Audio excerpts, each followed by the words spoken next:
Hello class 8, welcome to Zenith Guru fundamental. मैं हूं निकी पंडित and जैसा कि आप सबको पता है कि हमने अपना ब्रिज कोर्स स्टार्ट किया है और आज हम पहुंच चुके हैं डे 2 पे। डे 1 में हमने काफ़ी सारी चीज़ें डिस्कस की थी which is important for your class 8 and आज भी डे 2 में भी हम वो सारी की सारी चीज़ें डिस्कस करेंगे that is again important for your class 8। Okay, and जितने भी नोट्स थे जो भी हमने क्लास 1 ये ब्रिज कोर्स में किया था डे 1 में, वो सारे के सारे नोट्स मैंने आपको ग्रुप पे शेयर कर दिए हैं।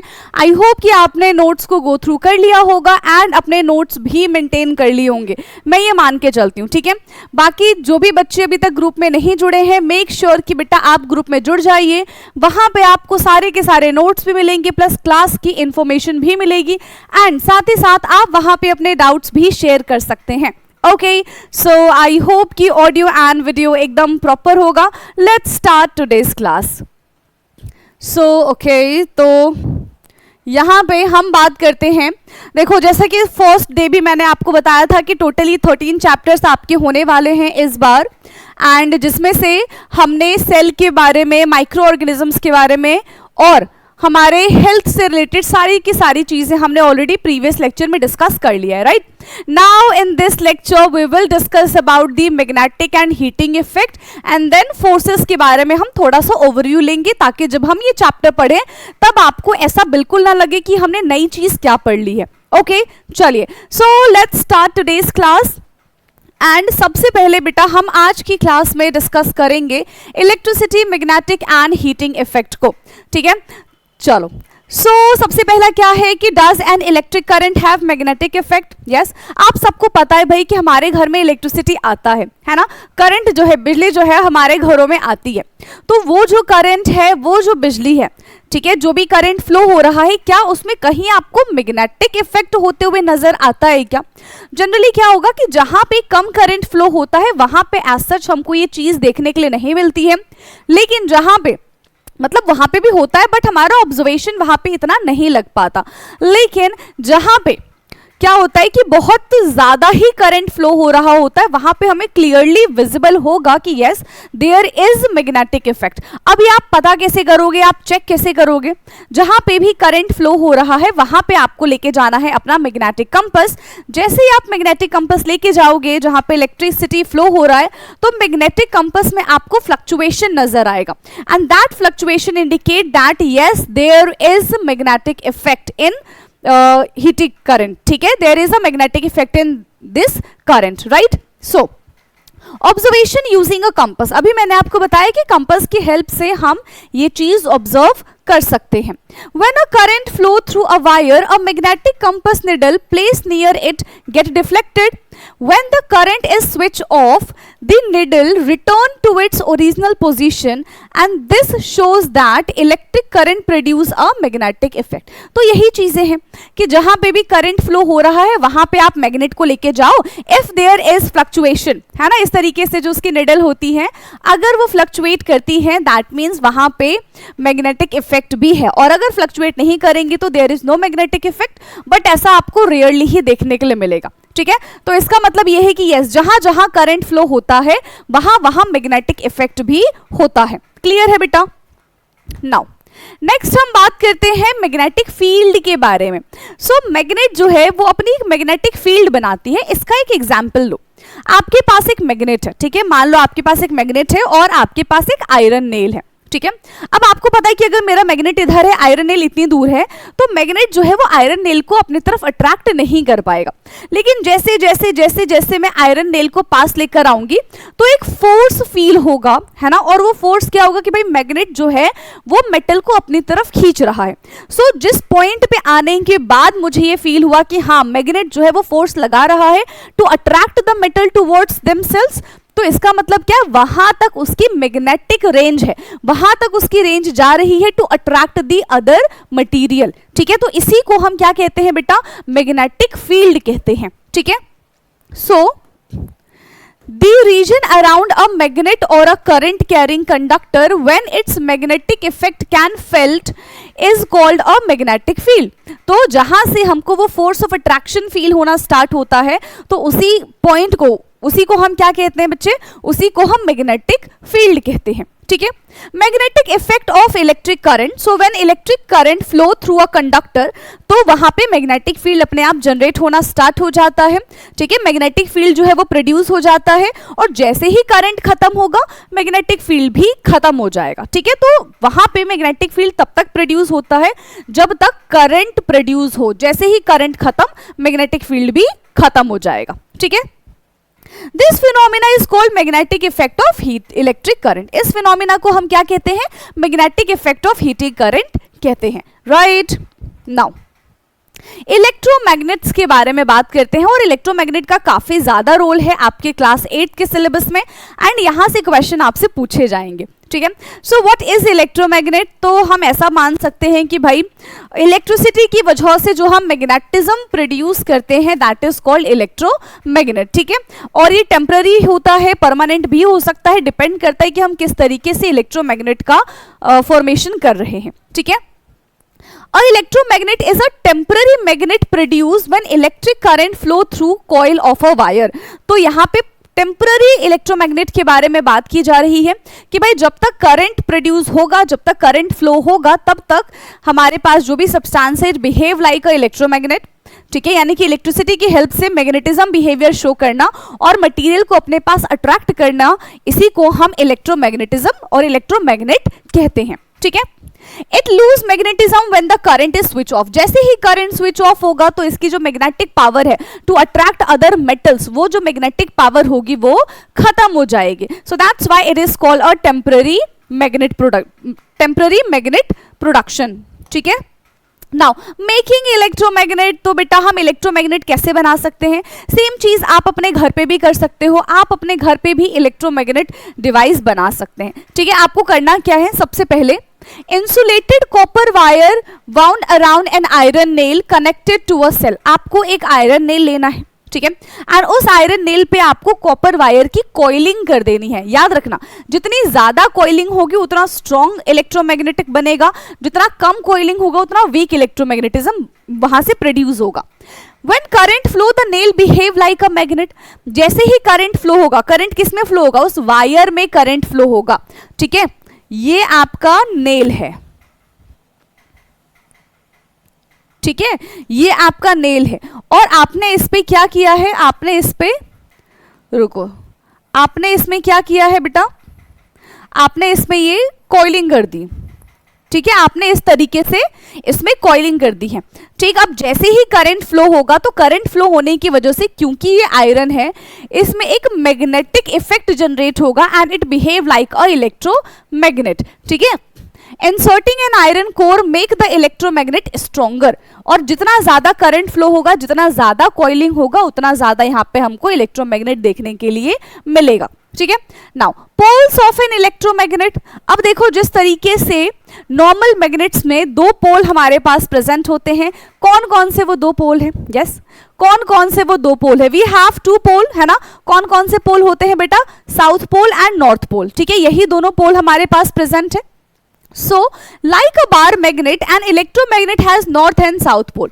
तो जिस तरीके से बार मैग्नेट या फिर अदर मैग्नेट्स में हमको दो पोल नजर आते हैं, उसी तरीके से यहाँ पे भी हमारे पास south pole and north pole present है, ठीक है। Polarity can be identified using a magnetic compass. और ये पोलैरिटी कैसे हम आइडेंटिफाई कर सकते हैं? मैग्नेटिक कंपास से, क्योंकि अभी मैंने आपको बताया कि मैग्नेटिक कंपास अगर डिफ्लेक्ट होता है, ठीक है, अगर मैग्नेटिक कंपास डिफ्लेक्ट होता है तो क्या हो जाएगा? जल्दी बता दो। मैग्नेटिक कंपास डिफ्लेक्शन होने से हमको पता चल जाएगी yes there is a magnetic field, ठीक है।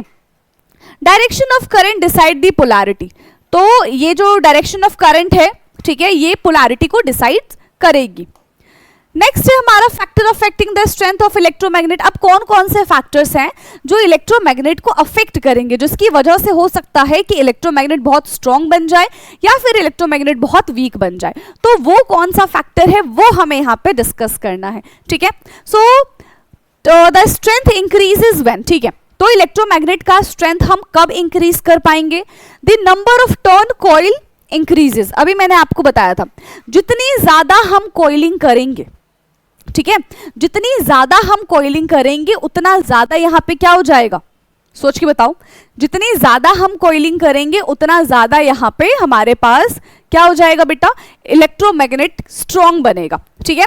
मोर करंट, जितना ज्यादा करंट फ्लो करेंगे उतना ज्यादा वो इलेक्ट्रोमैग्नेटिक प्रोडक्शन करेगा, ठीक है। Soft iron core is used, तो यहाँ पे हम सॉफ्ट आयरन कोर का इस्तेमाल करते हैं to form electromagnet. And poles can be reversed by reversing current direction, ठीक है। पोल्स भी जैसे नॉर्थ का साउथ, साउथ का नॉर्थ हो जाएगा जब हम करंट के फ्लो को रिवर्स कर देंगे तब। क्लियर है, चलिए नेक्स्ट हम बात करते हैं, does a current carrying wire get hot? Yes, ऐसा कोई वायर जिसमें करंट फ्लो हो रहा होगा, क्या वो करंट फ्लो होने की वजह से गर्म हो जाता है? यस, क्या वो करंट फ्लो होने की वजह से गर्म होता है या नहीं होता, ये हमको बताना है, ठीक है। So heating effect of electric current when electric current flow through a conductor, ठीक है।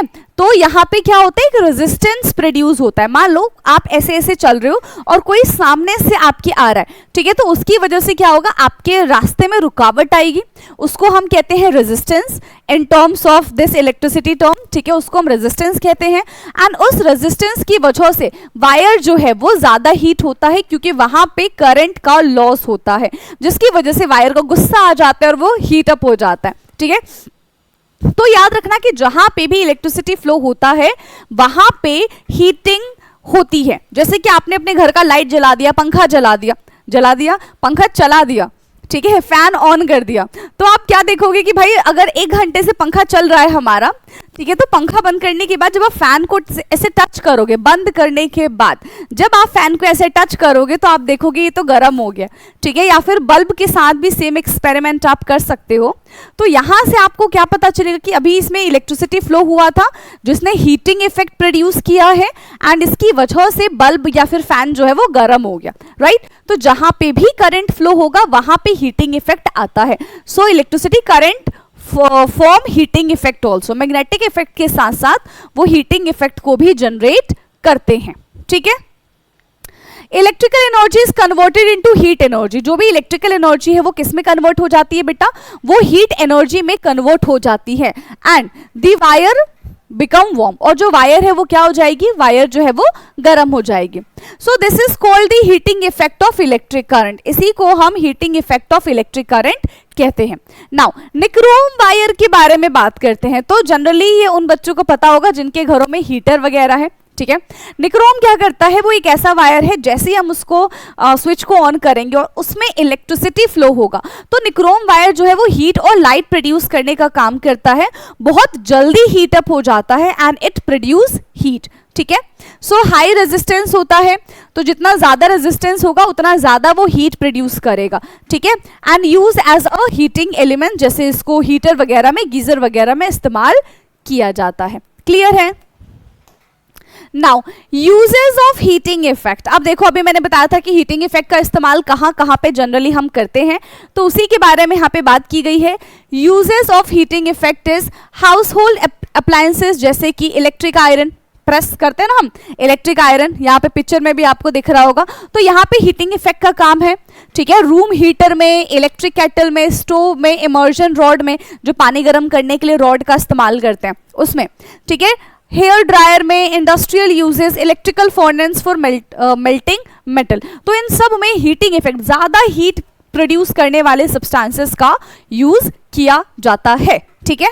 चलिए नेक्स्ट हम बात करते हैं सेफ्टी कंसर्न के बारे में। अब देखो कुछ भी हम कर रहे हैं, अगर सेफ्टी कंसर्न नहीं होगा, अभी तक देखो बहुत सारे ऐसे न्यूज़ेस देखे होंगे, लास्ट टाइम आई थिंक 1-2 दिन पहले की ही बात है, ठीक है। तो ऐसा तो मैं अपना इंस्टाग्राम स्क्रॉल कर रही थी तो वहाँ पे एक न्यूज़ में ही दिखा रहे थे कि एक केटल में, ठीक है, चाय बन रही थी एंड पहले तो केटल का ऐसा ढक्कन खुला, ठीक है, और थोड़ा सा उसमें से आवाज़ आया और फिर विद इन अ सेकेंड वो पूरा केटल जो है वो फट गया, ठीक है, पूरा केटल जो है वो फट गया और पूरी चाय इधर उधर से फैल गई। तो ये कितना ज़्यादा लोगों के लिए हजार्डस हो सकता है, कितना ज़्यादा लोगों के लिए नुकसानदायक हो सकता है। आपने और भी बहुत सारे ऐसी चीज़ें देखी होंगी कि कोई छोटा सा बच्चा फ़ोन चला रहा है एंड वो फ़ोन ही फट गया, है ना, आग वाग लग जाती है। फिर आपके घरों में भी आपने देखा होगा कि शॉर्ट सर्किट लग जाते हैं, ठीक है, शॉर्ट सर्किट हो जाता है, जैसे कि इस पिक्चर में भी आपको दिख रहा होगा, ठीक है।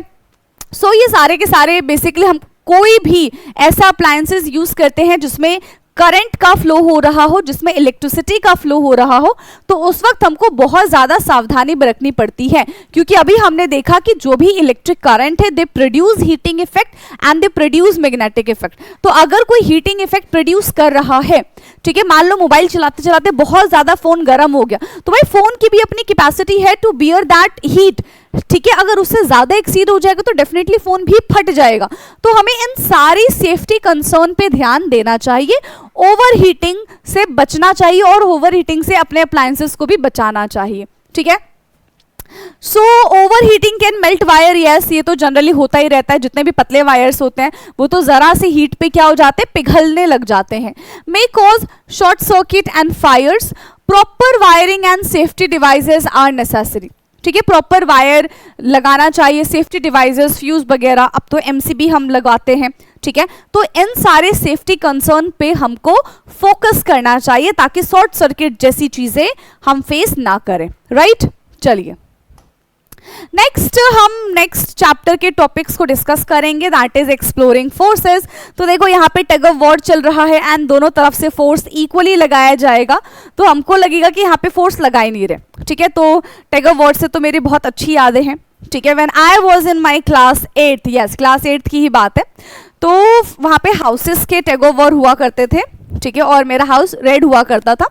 अलग अलग स्कूल में अलग अलग नाम होते थे, ठीक है। तो रेड हुआ करता था, ठीक है, आई थिंक रूबी, हमारे यहाँ डायमंड्स के नाम रखे जाते थे, तो मेरा रूबी था, ठीक है, रेड डायमंड। तो वहाँ पे क्या हुआ था कि रूबी और सफायर, ठीक है, उन दो टीम्स के बीच में टग ऑफ वॉर हुआ एंड आपको पता ही है, मैंने बता दिया कि मैं रूबी में थी। सो वहाँ पे टग ऑफ वॉर हुआ एंड लोग खींच रहे थे एक दूसरे को रस्सी से।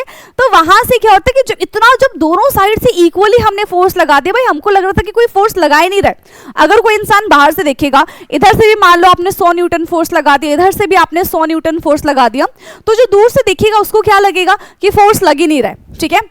एंड दैट टाइम रूबी जो थी, हमारी जो हाउस टीम थी, वो जीत गई थी एंड उसका सर्टिफिकेट भी मेरे पास अभी तक रखा हुआ है, ठीक है। तो तब वहाँ पे मैं टग ऑफ वॉर में जीत गई थी, इसलिए मुझे बहुत अच्छा लगता है ये वाला गेम। नाउ चलो, तो यहाँ पे हम बेसिकली फोर्सेस के बारे में बात कर रहे हैं, ठीक है। तो फोर्सेस तो देखो हर जगह, अगर मैं बोल भी रही हूँ तो भी उसमें कहीं ना कहीं फोर्स लग रही है, ठीक है। अगर मैं और चिल्ला के बोलूंगी तो मेरे और फोर्स लगाना पड़ेगा। मैं अगर लिख रही हूँ तो भी मुझे फोर्स लगाना पड़ेगा, मैं अगर इधर से इधर चल रही हूँ तो भी मुझे फोर्स लगाना पड़ेगा। तो हर चीज में हम फोर्स लगाते हैं, ठीक है। जनरली आपने एक टर्म सुना होगा, force is push and pull, है ना। फोर्स जो होता है वो या तो पुश होगा या तो पुल होगा, मतलब दोनों चीजों को इन्वॉल्वमेंट करके हमने फोर्स की डेफिनेशन बनाई है, जनरली आपको बुक में दिख जाएगी, ठीक है। सो देखो कोई भी चीज है, जैसे कि मैं ये पेन को उठा रही हूं तो मैंने उसको अपनी तरफ खींचा है ना, सो दैट इज क्या किया, मैंने इसको अपनी तरफ पुल किया है, ठीक है। आप दरवाजा खोलते हो, दरवाजा बंद करते हो, तो उसमें भी पुल और पुश ही आता है। कभी भी आप कहीं रेस्टोरेंट वगैरह में जाते हो या फिर स्कूल में ही आप प्रिंसिपल कैबिन में जाते हो तो वहां पे ऑलरेडी लिखा होता है, या फिर रिसेप्शन पे जाते हो तो वहां पे ऑलरेडी लिखा होता है कि पुश और पुल, है ना। तो आधे टाइम तो बच्चे ऐसे कंफ्यूज हो जाते हैं, भाई इसमें पुश और पुल लिखा है, इधर की साइड खींचे कि ऐसे धक्का दे दे। आप कंफ्यूज होते हो कि नहीं होते? मैं बचपन में बहुत कंफ्यूज हो जाती थी कि पुश और पुल लिखा है, तो ऐसे तो कुछ सेकंड तो लगना पड़ता था भाई कि क्या करें, हम ऐसे बाहर की तरफ खींचे या फिर ऐसे अंदर की तरफ हम धक्का दें, ठीक है। बाकी अब तो सब सॉर्टेड है। चलो, तो यहाँ पे हम इन्हीं टाइप के फोर्सेस के बारे में डिस्कस करेंगे in this chapter.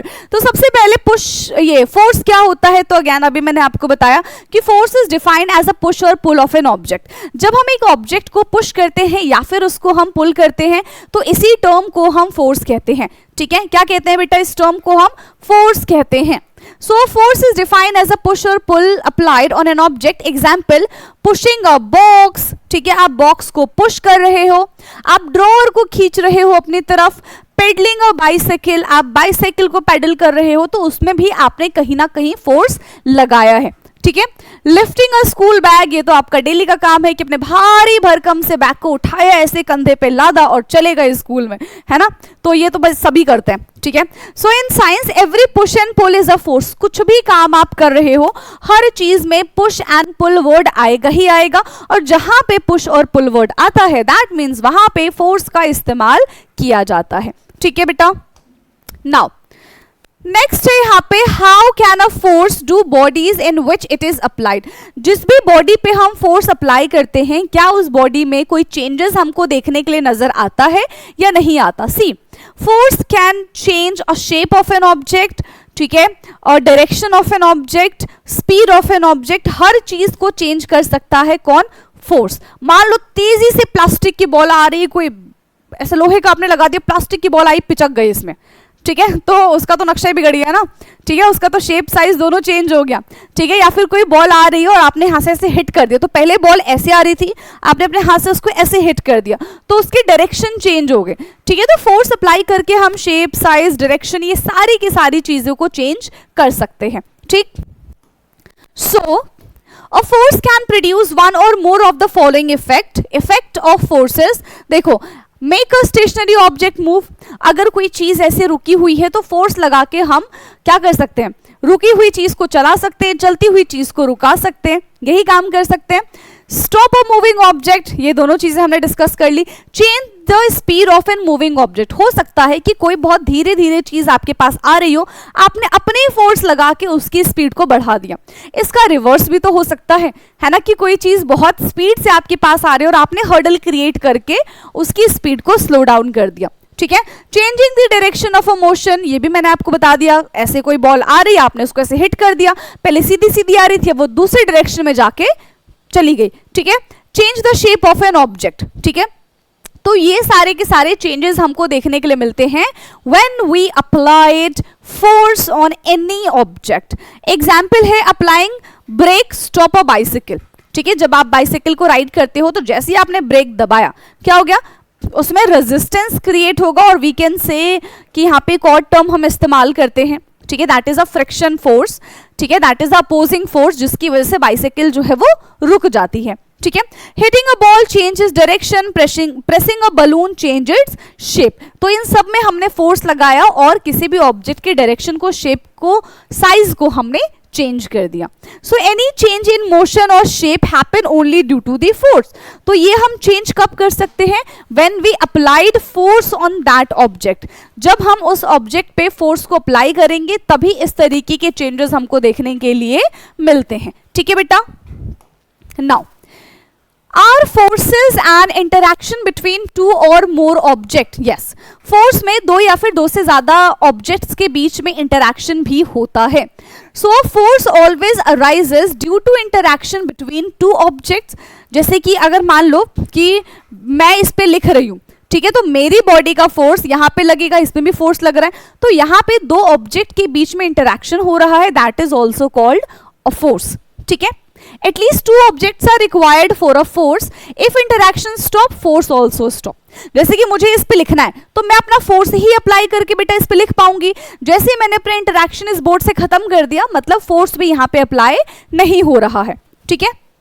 Example, when you push a table your hand and the table interact, तो क्या हो जाएगा? देखो यहाँ पे जैसे एग्जाम्पल है, तो टेबल और बच्चे के बीच में इंटरैक्शन है, तो जब तक वो पुश उसको करता रहेगा तब तक ये इंटरैक्शन बना रहेगा, और जैसे ही वो पुश करना बंद कर देगा इंटरैक्शन भी खत्म हो जाएगा, ठीक है। So there is interaction between the two objects, ठीक है, जब वहां पे फोर्स लग रहा होता है तो। एंड फोर्स की यूनिट होती है न्यूटन, ठीक है। फोर्स की यूनिट क्या होती है बेटा? न्यूटन होती है, और इसको हम शॉर्ट में कैपिटल एन से रिप्रेजेंट करते हैं, which is very very very important, ठीक है। जब आप आगे न्यूमेरिकल करोगे इन दिस चैप्टर तब आपको पता चलेगा कि कितना इंपॉर्टेंट होता है यूनिट, कितना इंपॉर्टेंट होते हैं, ठीक है।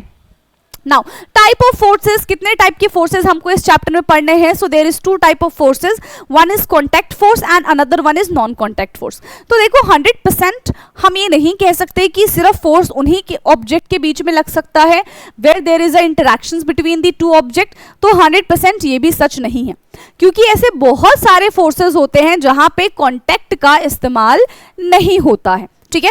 सो फिलहाल के लिए हमने फोर्स को दो पार्ट में कैटेगराइज किया है, one is contact force and another one is non contact force, ठीक। सो कॉन्टैक्ट फोर्स के बारे में बात करें तो जैसे कि मैं पेन से यहाँ पे पढ़ा रही हूं, मैं ऐसे जमीन पे चल रही हूं, तो मेरे पैर जो हैं है ना, वो किसके कांटेक्ट में है, इस जमीन के कांटेक्ट में है, ठीक है। तो यहाँ पे कांटेक्ट फोर्स लग रहा है। अगर मैं यहाँ से ऐसे माउस पकड़ के ऐसे उठा लूं तो मतलब मैंने इसको क्या किया, अपनी तरफ पुल किया, but there is a contact between my hand and this mouse, ठीक है। तो ये भी हमारा कांटेक्ट फोर्स है, ठीक। तो ये सारे के सारे एग्जाम्पल्स है कांटेक्ट फोर्स के। आप अपना बैग स्कूल लेके जाते हो, बैग को उठाते हो, कॉपी पे लिखते हो, चलते हो, तो ये सब के सब एग्जाम्पल्स हो जाते हैं बेटा कांटेक्ट फोर्स के, ठीक है। सो कांटेक्ट फोर्स में हम सबसे पहले बात करते हैं मस्कुलर फोर्स की, जहां पे हम अपने मसल्स का इस्तेमाल करके फोर्स अप्लाई करते हैं, ठीक है। सो देखो जहां पे भी मस्कुलर फोर्स के बारे में बात आएगी, यानी कि आपके मसल्स के बारे में बात आएगी, तो वहां पे कांटेक्ट फोर्स है ही, क्योंकि आप अपने मसल्स का इस्तेमाल कैसे करोगे, उस ऑब्जेक्ट के कांटेक्ट में आके ही कर पाओगे, ठीक है। बिना ऑब्जेक्ट के कांटेक्ट में आए हुए आप मस्कुलर फोर्स का इस्तेमाल नहीं कर सकते हैं, ठीक है। The force exerted by muscles of the humans or animals, of course.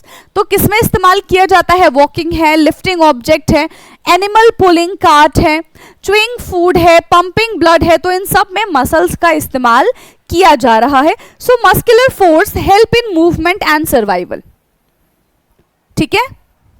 Muscular force का इस्तेमाल मूवमेंट और सर्वाइवल में किया जाता है। क्या मेरी इतनी बात समझ में आई है? Now, next one is frictional force. So again, frictional force is also a contact force. ठीक है, फ्रिक्शनल फोर्स हमेशा क्या होता है, कांटेक्ट फोर्स होता है। अब फ्रिक्शन फोर्स देखो, मेरा एक ही हाथ है, एक ही हाथ है, मैंने इन दोनों हाथ को ऐसे रब कर दिया, ठीक है। तो रब करने से क्या हो जाएगा, मेरे हाथ जो है वो गर्म हो जाएंगे। आप खुद भी करके देख सकते हो, ठीक है।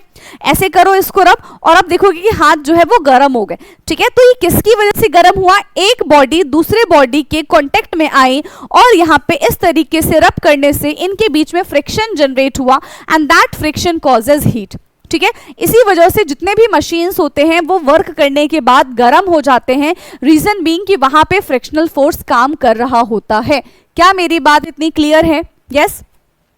So friction is the force that act between two surface in contact. जब दो सरफेस आपस में कांटेक्ट में होते हैं तब वहां पे फ्रिक्शन फोर्स अप्लाई किया जाता है। Opposes the motion of an object, और ये देखो इस डायरेक्शन में मोशन, ये ऑब्जेक्ट मूव कर रहा है, फ्रिक्शन उसके अपोजिट डायरेक्शन में लगता है, ठीक है। So it is a opposing force we can say. Friction always act opposite to the direction of the motion. जिस भी डायरेक्शन में ऑब्जेक्ट मोशन कर रहा है उसके ऑपोजिट डायरेक्शन में फ्रिक्शन लगता है, ठीक है। उसके ऑपोजिट डायरेक्शन में फ्रिक्शन लगता है। आगे बात समझ में। नाउ कॉजेज ऑफ फ्रिक्शन क्या होता है। अब देखो फ्रिक्शन कॉज कहाँ कहाँ ज्यादा होता है, जितना ज्यादा रफ सरफेस होगा उतना ज्यादा फ्रिक्शन क्रिएट होगा। देखो ऐसा होता है ना कि बहुत रफ सरफेस है तो वहां पे आपको चलने में बहुत दिक्कत होती है, ठीक है। क्यों दिक्कत होती है? क्योंकि वहां का सरफेस रफ है and it create more friction. जितना ज्यादा वो फ्रिक्शन क्रिएट करेगा उतना ज्यादा हमारे लिए टफ हो जाएगा टू मूव देयर। जितना ज्यादा शाइनी सरफेस होगा, होता है ना, हम उस पर फिसल जाते हैं, क्यों? क्योंकि उस पर फ्रिक्शन कम लग रहा होता है। तो फ्रिक्शन लगना भी अच्छी ही बात है, वरना तो हम हर जगह फिसलते रहेंगे, गिरते रह जाएंगे, ठीक है। So causes of friction, so due to irregularities on the surface, rough friction, rough surface पे ज्यादा फ्रिक्शन लगेगा, है ना, और स्मूथ सरफेस पे कम फ्रिक्शन लगता है। क्या मेरी बात समझ में आई है? स्मूथ सरफेस पे कम फ्रिक्शन लगता है। इफेक्ट ऑफ फ्रिक्शन के बारे में अगर हम बात करें तो स्लो डाउन मूविंग ऑब्जेक्ट, ठीक है। मूविंग ऑब्जेक्ट को क्या करता है, ये स्लो डाउन कर देता है। Stop object and produce heat, जितना ज्यादा फ्रिक्शन लगेगा उतना ज्यादा जो स्पीड है ऑब्जेक्ट की वो कम हो जाएगी, उतना ज्यादा हीट प्रोड्यूस करेगा, ठीक है। तो ये फ्रिक्शन का काम होता है, राइट। Now electrostatic force. अब देखो दो टाइप के फ्रिक्शन के बारे में हमने बात की थी, one is contact force and another one is non contact force. So contact force में हमने मस्कुलर फोर्स के बारे में बात की है एंड यहाँ पे हमने फ्रिक्शनल फोर्स के बारे में बात की। जब हम नॉन कॉन्टैक्ट फोर्स के बारे में बात करते हैं तो नॉन कॉन्टैक्ट फोर्स में हमारा आता है इलेक्ट्रोस्टैटिक फोर्स, जहां पे एज सच कोई दो बॉडी आपस में कॉन्टैक्ट में नहीं होती है, ठीक है। So the force exerted by electrically charged object, ठीक है। की पॉइंट यहाँ पे क्या है, the charge are produce by rubbing object. अब देखो अभी मैंने आपको क्या बताया कि पहले मैंने अपने दोनों हाथ को इस तरीके से रब कर दिया, ठीक है। अब मेरे जो हाथ है वो चार्ज हो गए, ठीक है।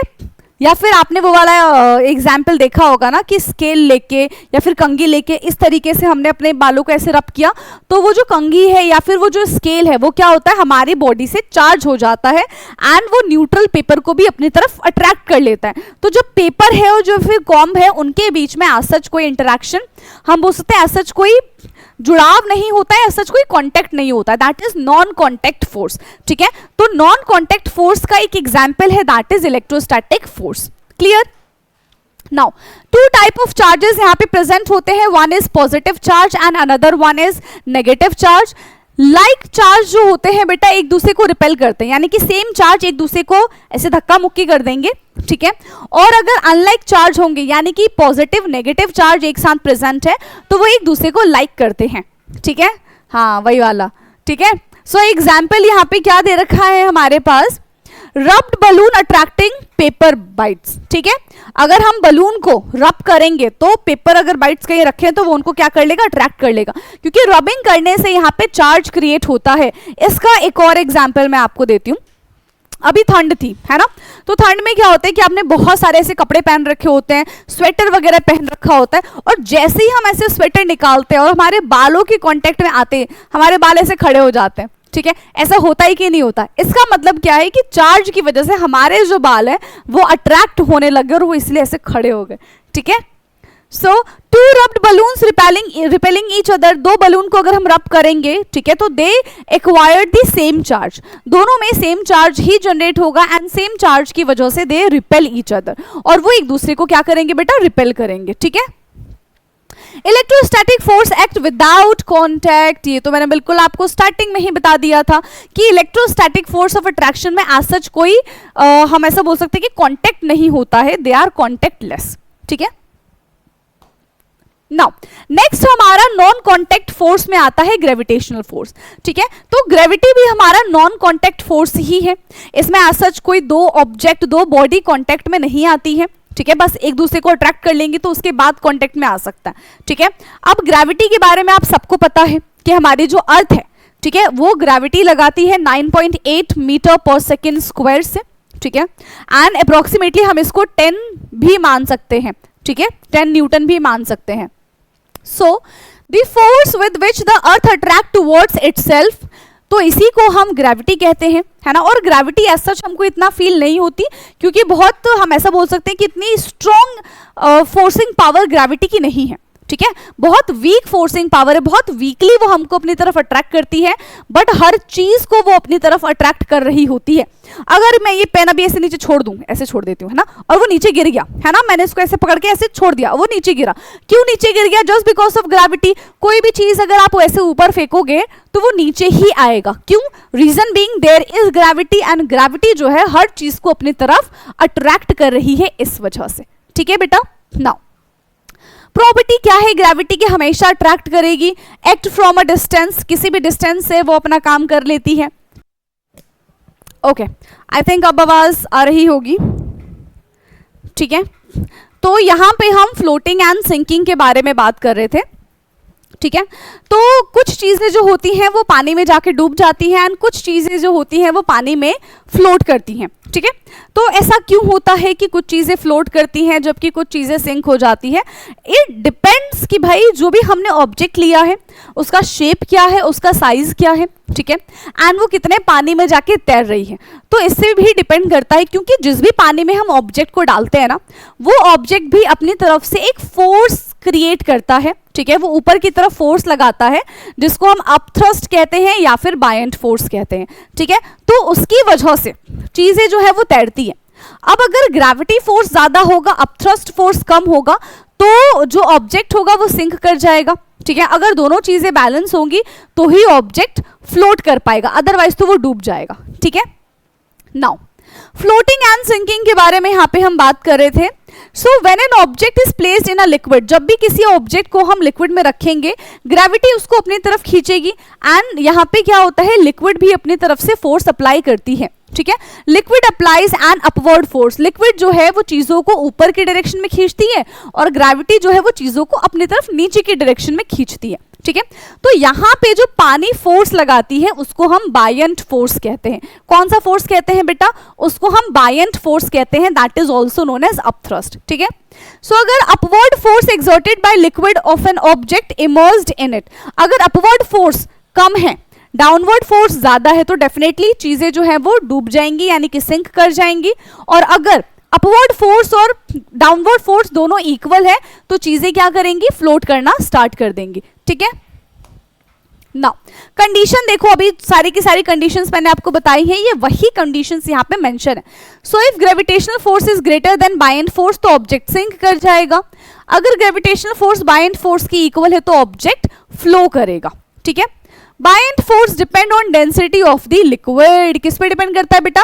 लिक्विड की डेंसिटी पे डिपेंड करता है बायंट फोर्स, ठीक। Now Archimedes principle, very important principle. देखो आर्किमिड्स प्रिंसिपल क्या कहता है, ये अभी जो हमने बायंट फोर्स के बारे में बात की थी ना उसके बारे में। सो किसी भी, ठीक है, ऑब्जेक्ट का वेट निकालने के लिए पहले आर्किमिड्स प्रिंसिपल का इस्तेमाल किया जाता था। जैसे कि मान लो एक तालाब है, ठीक है, या फिर एक मान लो बाल्टी है, ठीक है, उस बाल्टी के अंदर आपने एक बड़ा सा पत्थर डाल दिया, तो जितना बड़ा पत्थर होगा, जितना उस पत्थर का मास होगा, जैसे ही आपने उस बाल्टी के अंदर डाला, भरी हुई पानी के अंदर डाला, तो उतना पानी जो है वो उस बाल्टी से बाहर आ जाएगा। तो जो पत्थर का मास है और जो पानी का मास है वो अप्रोक्सीमेटली इक्वल होगा, ये हमसे बताते थे आर्किमिड्स प्रिंसिपल में, ठीक है। So an object immersed in a liquid experience and the upward equal to the weight of the liquid displaced. So example है वुडन ब्लॉक फ्लोट, कॉइन जो है वो डूब जाता है due to its surface area and due to its mass, and pumice stone float due to the air pockets. Pumice stone पता है ना, ठीक है, ऐसा पत्थर होता है जिसमें छोटे छोटे से पोर्स होते हैं, जिसकी वजह से वो क्या करने लग जाता है? वो सिंक करने लग जाता है, क्योंकि वो खोखला होता है। दैट्स व्हाई इट सिंक, ठीक है, that's why it's float not sink, ठीक है, दैट्स व्हाई इट फ्लोट, क्योंकि वो बहुत लाइट वेट होता है, उसके अंदर एयर ट्रैप हो जाता है, इस वजह से वो फ्लोट करता है, ठीक है। लेकिन कॉइन के बारे में अगर हम बात करें तो कॉइन क्या हो जाएगा बेटा? पानी में जाने के बाद इस तरीके से डूब जाएगा, और जितना भी मास होगा ना कॉइन का, उतना ही पानी जो है यहां से डिस्प्लेस हो जाएगा। क्या मेरी इतनी बात समझ में आई है? राइट, चलिए। सो यहाँ पे हमारा 2 चैप्टर का ओवरव्यू खत्म हो गया है। दोनों चैप्टर में हमने जो भी इंपॉर्टेंट टॉपिक्स पढ़े हैं, ठीक है, ये आपके इसी ईयर जब हम 8th की बुक स्टार्ट करेंगे, जो कि बहुत जल्दी शुरू करने वाले हैं, तो उनमें आपको हेल्प करेंगी, ठीक है। सो आज के लिए आई थिंक इतना काफी है, एंड बाकी नेक्स्ट क्लास में हम नेक्स्ट चैप्टर के बारे में जानेंगे, उसमें क्या क्या इंपॉर्टेंट चीजें हैं जो आपको पहले से आनी चाहिए, इसके बारे में भी हम डिस्कस करेंगे, बट इन नेक्स्ट क्लास। तब तक के लिए पढ़ते रहिए। Thank you so much.